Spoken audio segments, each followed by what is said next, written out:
यह वीडियो शराब पीने को गलत और शराब ना पीने को सही नहीं ठहराता है। यह वीडियो केवल शराब पीने के बाद हमारे शरीर में जो विभिन्न प्रकार की क्रियाएं होती हैं उनके ऊपर की गई रिसर्च के ऊपर है, जो कि विभिन्न रिसर्चर्स द्वारा विदेश या देश के अलग अलग हिस्सों में की गई हैं।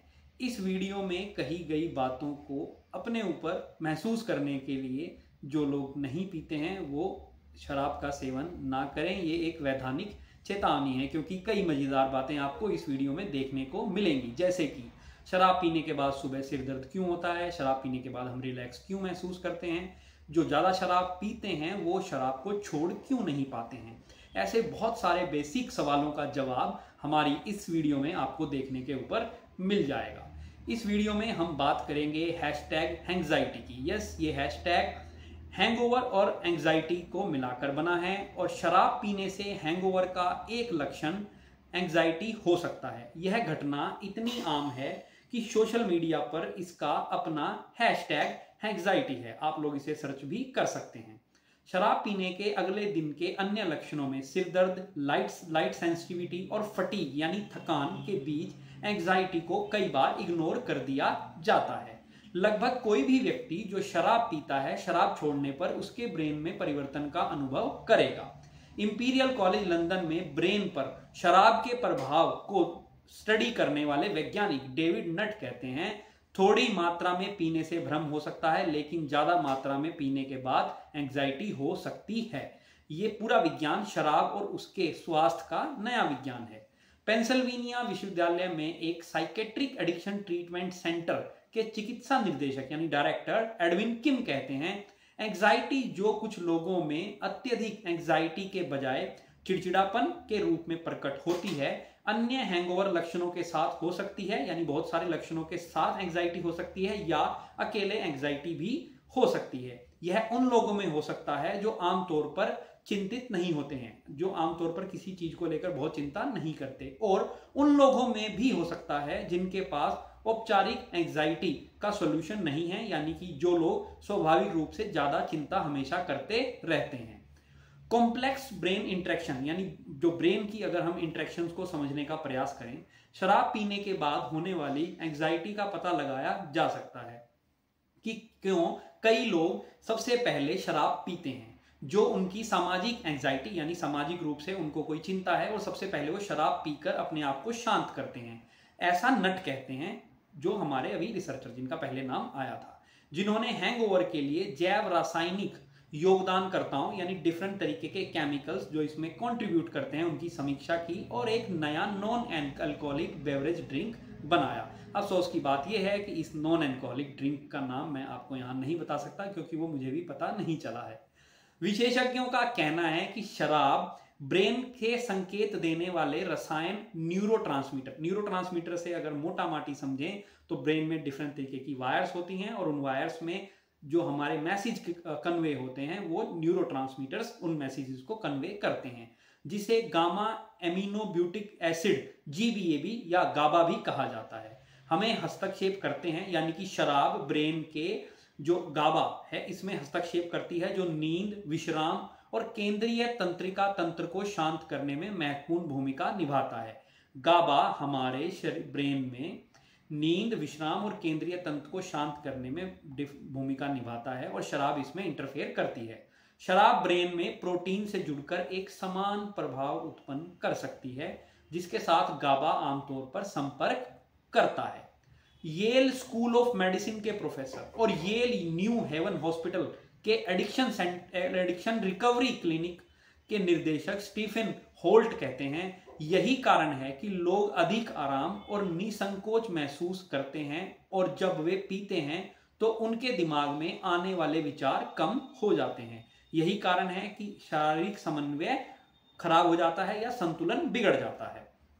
लेकिन जैसे जैसे अल्कोहल गाबा की क्रियाओं को बढ़ाता है, शरीर में प्राकृतिक रूप से पैदा होने वाले इस न्यूरोट्रांसमीटर की मात्रा कम होने लगती है। नट कहते हैं, अगर गाबा रीसेट होने से पहले अल्कोहल को साफ कर दिया जाता है तो आप पहले वाली एंग्जाइटी से बचे रहेंगे जो आपको पहले होने वाली थी, और कभी कभी उससे भी अधिक। अब आप तब भी चिंतित हो सकते हैं जब आप किसी सामाजिक स्थिति में ना हो, जब आप किसी ऐसी सिचुएशन में नहीं है, जब कोई रियलिस्टिक इशू नहीं है, तब भी एंजाइटी हो सकती है। एक अन्य ब्रेन रसायन जिसे ग्लूटामेट कहा जाता है एंजाइटी को बढ़ा सकता है। यह एक तरीके का उत्तेजक न्यूरोट्रांसमीटर है और गतिविधि और एनर्जी के लेवल को बढ़ा देने का काम करता है। लेकिन बढ़ा हुआ गाबा ब्रेन में ग्लूटामेट सिग्नल के प्रभाव को कम कर देता है। इस गिरावट की भरपाई के लिए ब्रेन समय के साथ अतिरिक्त ग्लूटामेट रिसेप्टर का उत्पादन करता है। जैसे ही व्यक्ति द्वारा शराब पीना बंद करने के बाद शराब का स्तर गिरता है, ग्लूटामेट सरप्लस सिग्नल क्रिएट एक हाई एनर्जी क्रिएट करते हैं और जिससे हाई एंजाइटी स्टेट भी क्रिएट हो जाती है। कभी कभी सामाजिक तौर पर शराब पीने वालों में गाबा और ग्लूटामेट प्रणाली अगले दिन के दौरान कभी कभी सामान्य हो जाती है और एंजाइटी गायब हो जाती है। गाबा ग्लूटामेट प्रणाली का रेगुलेशन लंबे समय तक शराब पीने वालों में सबसे अधिक स्पष्ट होता है, क्योंकि ब्रेन लंबे समय तक कुछ गाबा रिसेप्टर को नष्ट करके लगातार अत्यधिक शराब अनुकूल हो जाता है, अत्यधिक शराब पीने के अनुकूल हो जाता है, जिससे शराब के बिना खुद को शांत करने की ब्रेन की क्षमता में बाधा उत्पन्न होती है। होल्ट का कहना है जब लंबे समय तक शराब पीने वाले अचानक शराब पीना बंद कर देते हैं तो इस प्रणाली को ठीक से काम करने में कई महीने लग सकते हैं। रोजाना शराब पीने वालों को दिन का पहला ड्रिंक पीने से पहले कभी कभी इसके प्रभाव का अनुभव होता है, यानी उनमें एक तरीके की तलब उठती है। शराब का अनुमान लगाने वाला ब्रेन अस्थायी रूप से गाबा के स्तर को सक्रिय रूप से कम कर सकता है। नट एक ऐसे व्यक्ति को याद करते हैं जो बहुत ज्यादा शराब पीता था और पब जाते समय उसे एक बड़ा पैनिक अटैक आया था। नट का कहना है कि लोग कभी कभी दिन में पहले शराब पीकर इस शराब पीने से पहले की एंजाइटी की भरपाई कर लेते हैं, जिससे गाबा की और अधिक निकासी हो जाती है। नट कहते हैं झटके या एंजाइटी से निपटने के लिए कभी भी शराब ना पिएं। हम इसे राहत शराब कहते हैं और यह लत का एक चक्र है। कई अन्य जैविक प्रक्रियाएं भी परोक्ष रूप से एंजाइटी मतलब हैंगओवर और एंजाइटी जो वर्ड है इसका कॉम्बिनेशन है एंजाइटी का कारण बन सकती है। एक में दो चरणीय प्रक्रिया शामिल है जो शरीर से शराब को छुटकारा दिलाती है। यह तब शुरू होता है जब लीवर अल्कोहल मॉलिक्यूल को बाय प्रोडक्ट एसिटल्डिहाइड मेटाबोलाइज करता है, जो एक ज्ञात कैंसरजन है जिससे कैंसर होने का खतरा पैदा होता है और कई कोशिकाओं के लिए एक टॉक्सिक के रूप में काम करता है। लास्ट में ये रसायन एसीटेट में टूट जाता है और सिरके का मुख्य घटक है जो हानिकारक रूप से उत्सर्जित होता है। इसका अधिकांश भाग लीवर में होता है, हालांकि कुछ आंत और ब्रेन में भी होता है। क्योंकि अधिकांश लोग प्रत्येक घंटे में स्टैंडर्ड ड्रिंक का एक चैन या उसको पीते हैं, जब तक कि आप सुबह में भारी मात्रा में शराब का सेवन नहीं करते, सुबह उठने तक अधिकांश शराब खत्म हो जाती है। एसिटल्डिहाइड के मामले में ऐसा नहीं है। होल्ट कहते हैं दिन भर में जैसे जैसे एसिटल्डिहाइड उत्सर्जित बनेगा आपका शरीर जहर से उबर रहा होता है। एसिटल्डिहाइड से सीधे जुड़े लक्षणों में थकान शामिल है जो व्यक्ति को चिड़चिड़ा और चिंतित बना सकता है। शराब भी रात की नींद खराब करने में योगदान देती है। होल्ट का कहना है आपके ब्रेन में वह सारा गाबा होने से आपको नींद आ जाती है। शराब प्राकृतिक नींद चक्र को भी बाधित करती है, जिससे लोग रात के दौरान बेचैनी महसूस करते हैं। खराब नींद आपको अगले दिन चिड़चिड़ापन और चिड़चिड़ा महसूस करा सकती है। किम का कहना है कि शराब ब्लड शुगर को भी कम करती है, जो शरीर पर दबाव डाल सकती है और एंजाइटी पैदा कर सकती है। वह एक अन्य कारक के रूप में गट माइक्रोबोम की ओर इशारा करते हैं, क्योंकि शराब को आंतों में जलन पैदा करने और वहां वाले सूक्ष्म जीवों को बदलने के लिए जाना जाता है। अन्य कारक उन लोगों के लिए शामिल हो सकते हैं जो प्रतिदिन या लगभग शराब पीते हैं और जो अगले दिन एंजाइटी का अनुभव करते हैं। होल्ट का कहना है कि ये व्यक्ति शराब की लत से पीड़ित हो सकते हैं, खासकर अगर यह शारीरिक झटके के साथ हो। वह कहते हैं देर सुबह या दोपहर तक उन्हें एहसास होता है, जो लोग डेली शराब पीते हैं, कि कुछ कमी है। जो शराब है तब लोग सोचते हैं कि इन बढ़ते विचारों को शांत करने के लिए मुझे एक ड्रिंक की जरूरत है। अंत में कुछ लोग जिनकी एंजाइटी हैंगओवर के लक्षण के रूप में प्रकट हो सकती है, वे सामान्य रूप से एंजाइटी से पीड़ित हो सकते हैं, जो तब छिप जाती है जब वे अपना खुद उपचार करने के बारे में सोचते हैं और उस उपचार का तरीका और शराब पीने को समझ लेते हैं। हैंगओवर के लक्षणों के लिए कई उपचार हैं जिनमें एंजाइटी भी शामिल है, जिनमें अचार का जूस पीना, चिकन सूप पीना जैसे अजीब उपाय भी शामिल हैं जो खुद से लोग करते हैं, लेकिन उनमें से कोई भी रिसर्च में साबित नहीं हुआ है।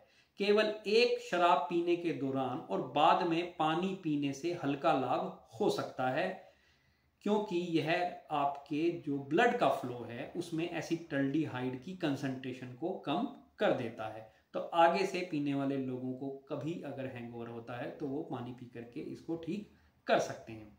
एक कथित उपाय जो निश्चित रूप से मदद नहीं करता वह है सोने से पहले एसिटामिनोफेन लेना। ये एक दवाई है।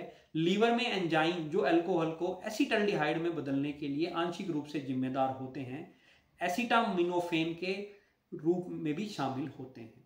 होल्ट का कहना है कि सोने से कुछ पहले टाइलेनाल पीने से इन एंजाइमों की दिशा बदल जाती है और शराब का रूपांतरण स्लो हो जाता है।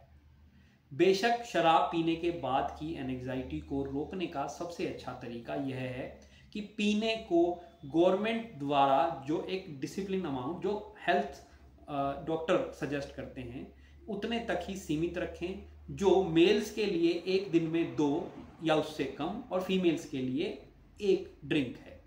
गैर अल्कोहल ड्रिंक पदार्थों की बढ़ती श्रृंखला कई सामाजिक सेटिंग्स में कम या बिल्कुल भी ड्रिंक ना पीने को एक स्वादिष्ट विकल्प बनाती है। इसमें बिना या कम अल्कोहल वाली वाइन, बियर के साथ विभिन्न सामग्रियों से बने मॉकटेल शामिल हैं जो अल्कोहल के माउथ फील और स्वाद की नकल करते हैं। कुछ उत्पादों जैसे नट ने विकसित होने में मदद की। जो नट है उन्होंने एक ऐसा बेवरेज बनाया जो नॉन अल्कोहलिक है। ऐसी जड़ी बूटियां शामिल हैं जो गाबा प्रणाली को बढ़ाती हैं और इसलिए शरीर में अल्कोहल डाले बिना आराम मिल जाता है। जबकि लगभग हर कोई कभी कभार शादी या अन्य स्पेशल ओकेजन पर शराब का सेवन अधिक कर लेता है। उदाहरण के लिए जो लोग नियमित रूप से शराब पीने के बाद एंजाइटी का अनुभव करते हैं वे इस संकेत के रूप में लेना चाह सकते हैं जिसे वे कम कर सकते हैं। किम कहते हैं, जितना कम शराब जैसे पदार्थों का सेवन करेंगे आपको परिणाम भुगतने की संभावना उतनी ही कम होगी। धन्यवाद।